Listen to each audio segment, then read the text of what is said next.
Olá, nós vamos começar a lição número 1. E eu preciso te dizer uma coisa bastante importante. Eu não vou ficar falando com você como se estivesse olhando para uma câmera. Vou pedir licença para ser um pouco mais informal.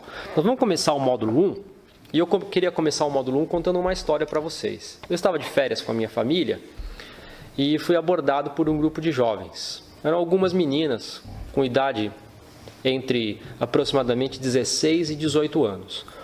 Uma das meninas que estava no grupo veio até mim e me disse assim: tio, você pode tirar uma selfie para nós?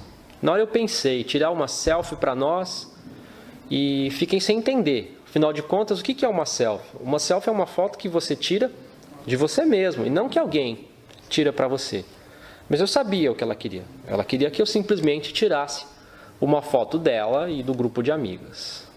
Nessa hora eu pude perceber que existem muitas palavras que nós utilizamos no dia a dia e não são palavras que necessariamente a gente domina o significado correto delas. Eu acho que selfie é uma palavra que pode gerar ainda confusão para algumas pessoas.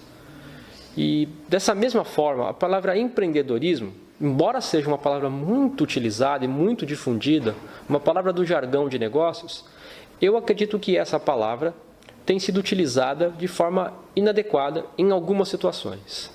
Então, o nosso ponto de partida nessa primeira aula é entender melhor o que é empreendedorismo e também o que não é empreendedorismo. E para iniciar, eu queria te propor um desafio. Eu queria que você pensasse um pouco, pegasse uma folha de papel, um lápis ou uma caneta e escrevesse a sua definição sobre empreendedorismo. Vou te dar um tempo para fazer isso e depois eu vou voltar e nós vamos comparar as nossas visões sobre empreendedorismo.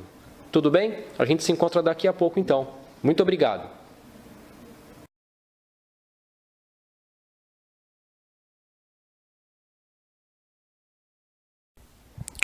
Bem, agora que você pensou um pouco a respeito do assunto, é hora de compararmos opiniões. Iremos comparar sua opinião com a dos mais importantes pensadores sobre empreendedorismo.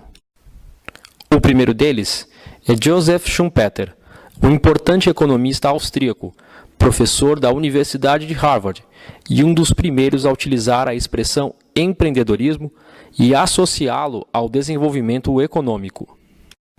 Para Schumpeter, o empreendedorismo estava relacionado à realização de novas combinações de recursos, numa alusão ao que hoje chamamos de inovação.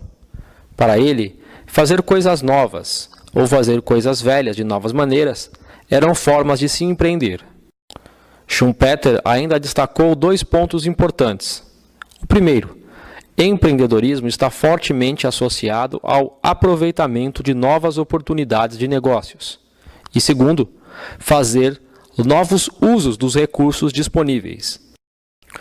Em outras palavras, para Schumpeter, se você lançasse um novo produto ou desenvolvesse um novo método de produção, seria um empreendedor.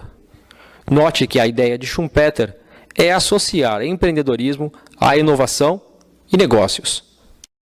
Como exemplo, para entendermos a ideia de Schumpeter na prática, quando Garrett Camp e Travis Kalanick desenvolveram o Uber, eles empreenderam. Afinal, inovaram. Usaram carros particulares para outra finalidade, semelhante à dos táxis, mas usando a tecnologia, criando um novo negócio. Outro importante pensador é o psicólogo norte-americano David McClelland, que aborda o empreendedorismo como sendo um comportamento humano. 30 anos após o trabalho de Schumpeter, McClelland chama a atenção para o que ele mesmo chamou de comportamento empreendedor, que explicaremos a seguir.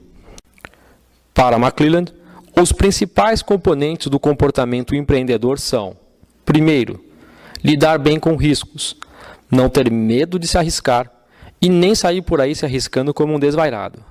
Segundo, ser alguém que age e vive com intensidade, com energia e disposição. Terceiro, alguém que não tenha medo de assumir responsabilidades. Pelo contrário, goste de assumi-las e se responsabilizar por resultados. Quarto, ser capaz de olhar para o futuro e se antecipar aos demais movimentos.